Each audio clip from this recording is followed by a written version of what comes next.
On an objective like this, the Stryker does a lot of things. One, the Stryker, as proven in combat, is a very quiet vehicle. We've actually done raids before, and people have never heard us until we're entering the building. It brings bigger weapon system, 50 caliber Mark 19s. It gives you longer range. It gives you better visibility, more firepower. You get to where you got to get, you do your operation, and then you get out, and it's fast. Speed has become a trademark of a Stryker mission. But leaving an engagement, the Stryker team also relies on another of the vehicle's strengths, an armor package that can handle almost any munitions they're likely to encounter. Humvees and other lightly armored vehicles can match the Stryker's maneuverability and speed, but they are vulnerable.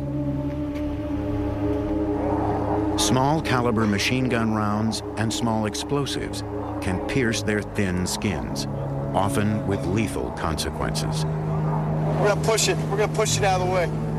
A driver uses his Humvee to remove a car from the road. But no one suspects that it's packed with explosives. Get up! Get up! Get up! You okay? You okay? Miraculously, no one was injured in this blast, but the Humvee was reduced to a useless hulk. Soldiers quickly rushed to salvage what they could. Explosions like this one happen with startling regularity in Iraq. And it is precisely this kind of attack the Stryker is built to survive. You okay? I was personally involved in at least 2 blasts. One, I was in a Humvee, and I was very, very lucky not to get killed. I mean, it was like dumb luck that I didn't get killed. My front windshield was smashed in, and that was a very small IED. Several months later, I was in a Stryker. The Stryker in front of me took 2 artillery rounds that were cemented in the sidewalk. Very large blast. One of our guys did get hurt, but considering that they blew it right when we were on top of it, we feel very safe riding in a Stryker. Capable of surviving direct hits from some of the world's most lethal munitions, the Stryker's sophisticated armor package protects its crew from heavy enemy fire. The Stryker's main armor package is comprised of 3 layers. The first layer is a network of 132 1-inch thick ceramic tiles.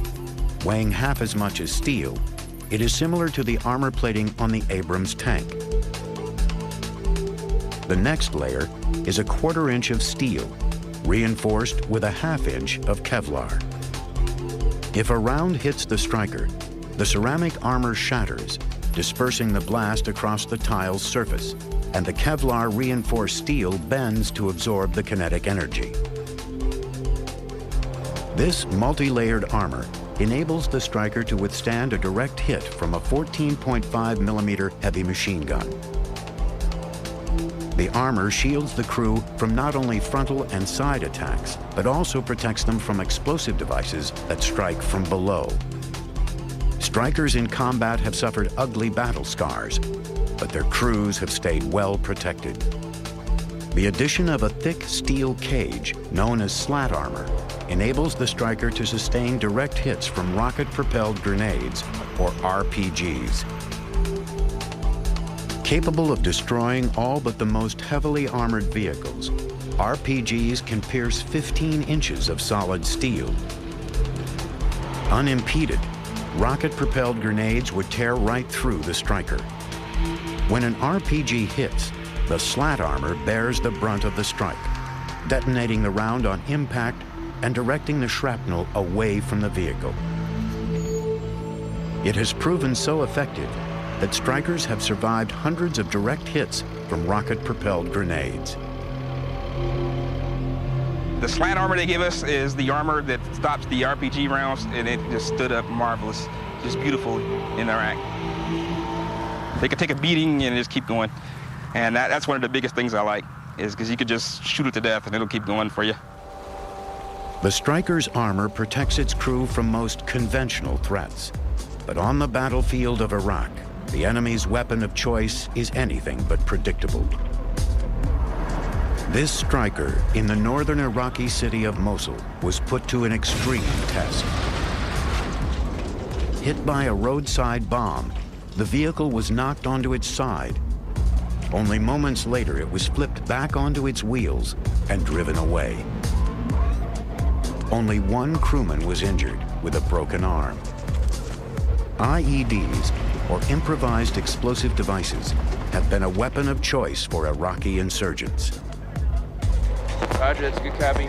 Saying that there's an IED and an old ING Hulk that's sitting on this road that's to the west of my position right now. Break. We currently have our red platoon that's quartering off that street, and we're searching for the IED right now. Over. Stryker crews often uncover a wide range of IEDs while on patrol. Like currently, we're looking at second stories of buildings, rooftops, and making sure that when we pass vehicles that they are not moving, so the vehicle behind us is safe. But when you're out there, it's purely business. You know, you're thinking about the guys inside the vehicle, you know, their safety and everybody else's safety out there.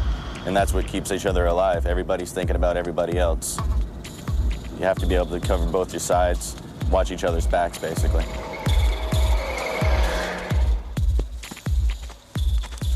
On a typical mission, a Stryker team in Mosul responds to reports of a large IED in a residential neighborhood. You want the Stryker to stop right here to block us? They lack the specialized training to defuse the bomb, but they provide cover for a member of the Explosive Ordnance Disposal Squad.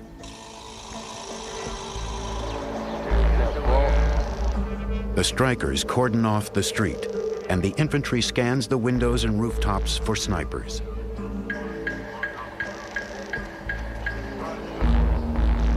We have a mission to do, we understand that mission, and we go out there pretty much protecting each other, making sure each other are safe, and get the mission done. And that's pretty much about it.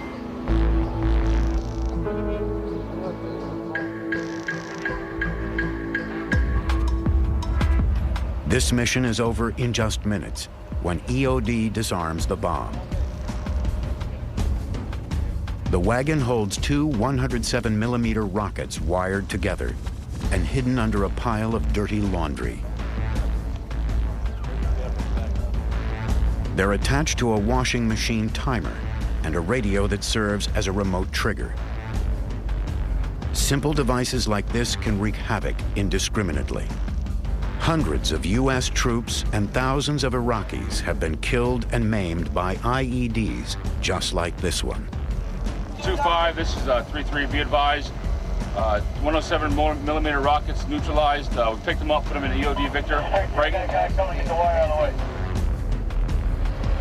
Not far away, the same team uncovers another lethal find. We uncovered an anti-tank mine with our plow. EOD is reducing it this time. Over. EOD decides that it's safer to destroy this one in place rather than move it. Most important thing, we kept the Iraqi forces safe. We kept the American forces safe from these IEDs, and also we helped the local populace, so they're not around these explosives. The children are out in the streets playing, so we kept them safe as well. So it was a very, very successful day today. But keeping the streets safe takes a toll on the Strykers. On the front lines, Strykers inevitably sustain serious damage and severe wear and tear. The turbo's blown. It just shatters it. In Mosul, over 100 Strykers come into the base maintenance shop every month. Heading the CRT, or Combat Repair Team, is Chief Warrant Officer Joseph DeBlois. These vehicles have been in country now, going on 2 years, which is a lot of wear and tear on any tactical vehicle.